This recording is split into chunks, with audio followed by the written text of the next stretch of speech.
Ok, estamos de volta ao vivo aqui no Frente a Frente, hoje conversando com a economista Tânia Bacelar, que está dando uma verdadeira aula aqui de economia, de desenvolvimento regional, de diagnóstico do Nordeste e da economia aqui do nosso país. E aí, professor, eu lhe pergunto sobre o dilema, né, que se constrói nesse debate sobre responsabilidade fiscal e responsabilidade social. Há, inclusive, aquela leitura de que, olha, você querer resolver os problemas sociais do Brasil acaba colocando o país em dificuldades de confiabilidade, de estabilidade financeira. Que visão a senhora tem e nos traz sobre isso? Veja, eu fui aluna da professora Maria da Conceição Tavares, num curso que eu fiz aqui, patrocinado pela SUDENE. E ela fez uma discussão que eu nunca vou esquecer, né? Que está em cima desse tema. Ela diz o seguinte, que ela usa 3 verbos: estabilizar, crescer e distribuir. Então, ela diz, os economistas que têm compromisso com o desenvolvimento do Brasil têm que tratar esses 3 verbos juntos. O nosso desafio não é escolher um, certo? Estabilizar, só para estabilizar. Estabilizar, crescer e distribuir, certo? Então, veja, equilíbrio fiscal é muito importante, mas ele não pode travar o crescimento, tá certo? E nem todo crescimento distribui os resultados dele. Portanto, o próprio modelo de crescimento, a maneira de crescer é importante. Então, ela dizia, o desafio do economista é ter modelos de intervenção, sobretudo em políticas públicas, que combinem os 3 desafios. Não é desprezar a estabilização. Ela é a pré-condição, digamos assim, uma pré-condição, mas ela tem que estar associada a um projeto de crescimento econômico, de dinamismo da economia, e este modelo de crescimento tem que estar dentro dele a dinâmica da distribuição dos benefícios para o conjunto da sociedade. Então, esse seria assim, minha linha mestra vem daí, tá certo? Quer dizer, quando eu falo nesses temas, eu estou sempre pensando nesses 3 verbos que ela me ensinou. Então, veja, hoje no Brasil tem um debate sobre o equilíbrio fiscal. É um debate que tem que ser enfrentado. Nós temos um déficit público, o déficit público cresceu recentemente, né? Temos uma inflação ainda alta, temos uma taxa de juros absurda. Então, isso está na nossa agenda de discussão. A gente não pode dizer isso é irrelevante e vamos jogar para lá o equilíbrio fiscal e vamos botar o pé no acelerador. Eu acho que que o governo tem que fazer é combinar esses três desafios. Como é que eu combino o equilíbrio fiscal com a retomada da economia? Tá certo? Então, pode ser que tenha um equilíbrio fiscal a médio prazo, também não precisa ter um equilíbrio fiscal que até é impossível, no caso do Brasil, zerar isso no governo. Tá então a senhora concorda com as medidas econômicas anunciadas pelo ministro recentemente, que foram consideradas um tanto quanto mais brandas? Poderiam ter sido mais duras, mas foram mais brandas. A senhora acha que o ritmo é esse? Eu acho que o ministro tem bom senso, né? Então, eu acho que ele é um cara... Foi muito interessante a escolha dele, na minha visão, porque... A senhora aprovou logo de começo? Não é um economista, né? Não é um economista, é um político, já foi candidato a presidente do Brasil, então ele conhece o Brasil. Então, é uma pessoa muito equilibrada, eu acho que ele dialoga com o empresariado, dialoga com o PT, ele é do PT, tá certo? Então, eu acho que ele será uma pessoa bastante interessante para esse momento que a gente está vivendo. Então, veja que ele está indo com cuidado, ele está indo com cautela. A senhora acha que é por aí? Ele de galinha não faz mal a ninguém. O ritmo é esse, o ritmo é esse. Mas o grande desafio do Brasil hoje é social. Veja que a disputa na boca do presidente, está na dele.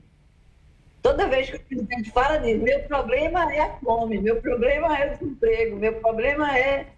Porque isso tem que estar na agenda, não pode estar fora. Mas, doutora Tânia, toda vez que o presidente fala nisso, há um certo, vou usar a expressão, nervosismo do mercado. Todas as vezes que o presidente fala que quer matar a fome no Brasil, parece que gera isso.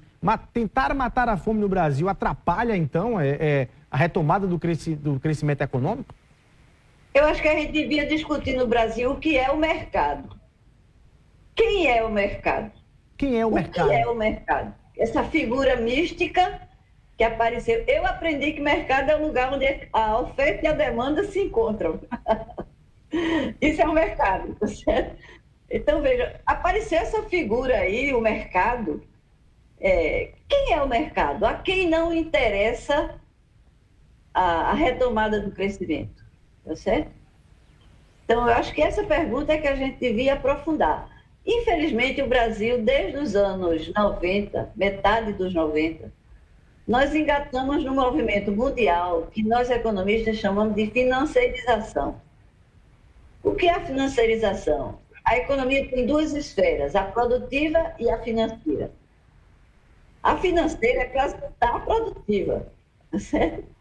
Se você lê Keynes, a financeira é para ajudar a produtiva, tá certo? O que aconteceu dos anos 90 para cá é que os agentes atuam muito mais na esfera financeira do que na esfera produtiva. Na esfera especulativa?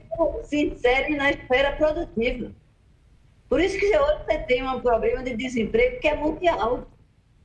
Porque eu posso ganhar muito na esfera financeira se eu tiver aplicado numa moeda e aquela moeda valorizar no curto prazo.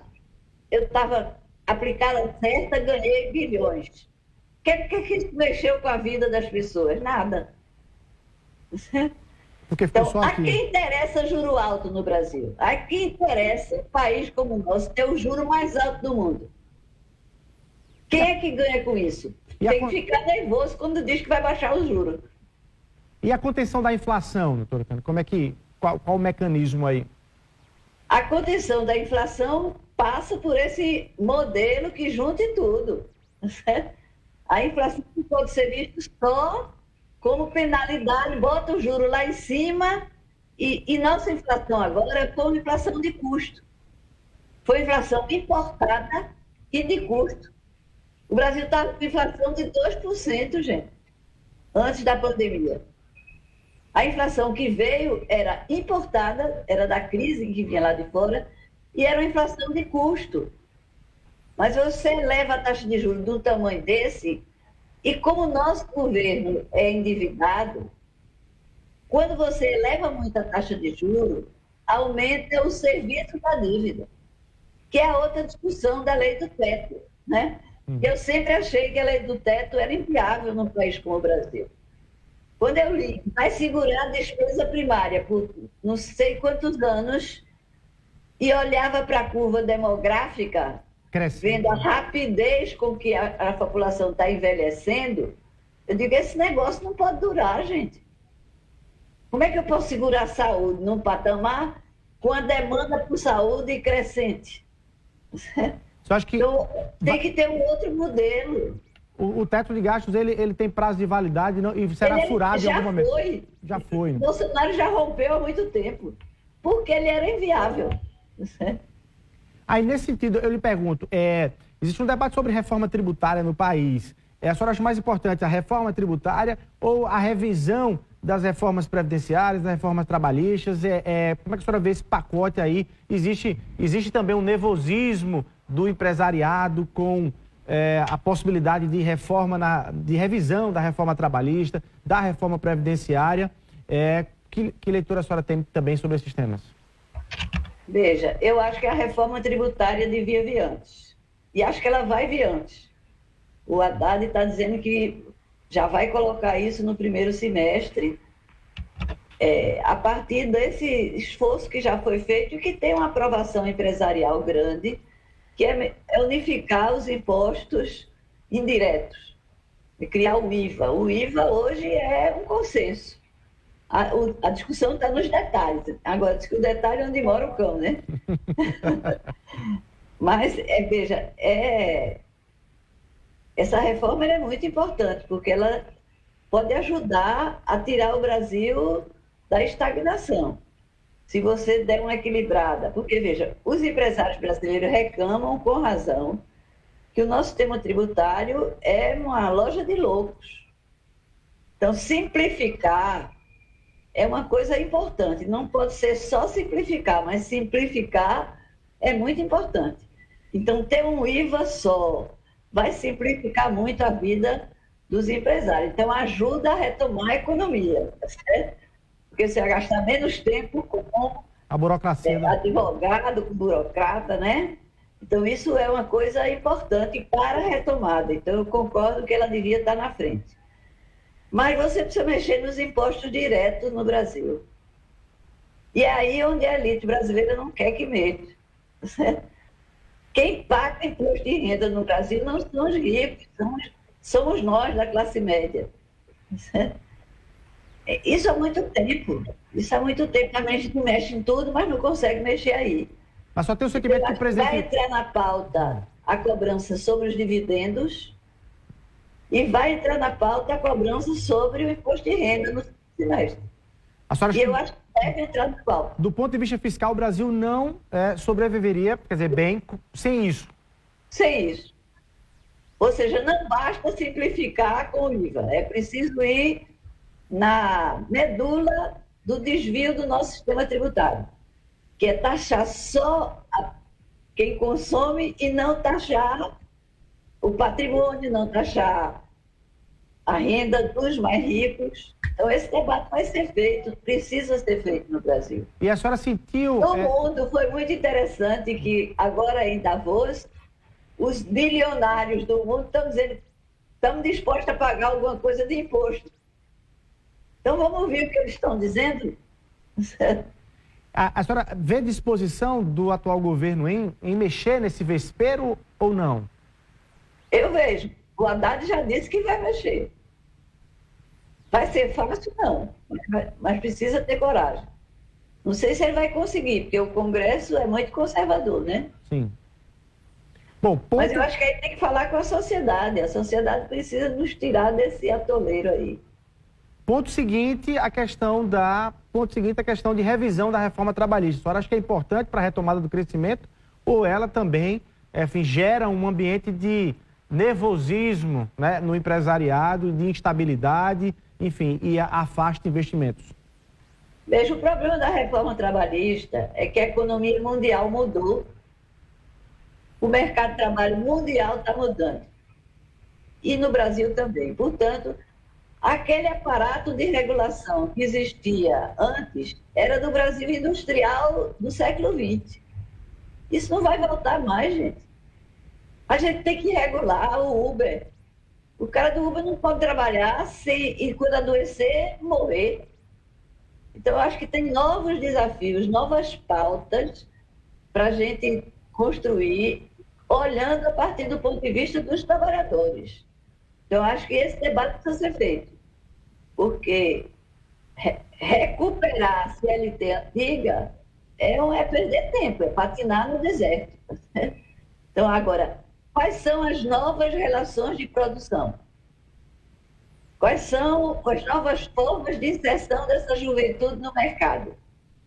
E que garantias, que proteções as políticas públicas têm que dar e os empresários têm que dar? Essa é que é a discussão nova, gente. Então, eu acho que essa discussão devia estar. Deve voltar. Tá. Doutora Tânia, vamos rapidinho para mais um intervalo comercial para a gente voltar aqui e concluir nosso bate-papo. Queria até agradecer já as pessoas que estão acompanhando aqui, já estão mandando mensagens, teria até perguntas já para a professora Tânia aqui, mas infelizmente não tenho como fazê-las todas aqui, mas agradecer você que está acompanhando Frente a Frente. Aproveitar para mandar um abraço especial para o Vale do Mamanguape, para a cidade de Mamanguape, mas para a região toda ali, aqui do litoral norte da Paraíba, sempre acompanhando Frente a Frente. Rapidinho, um minutinho e a gente volta.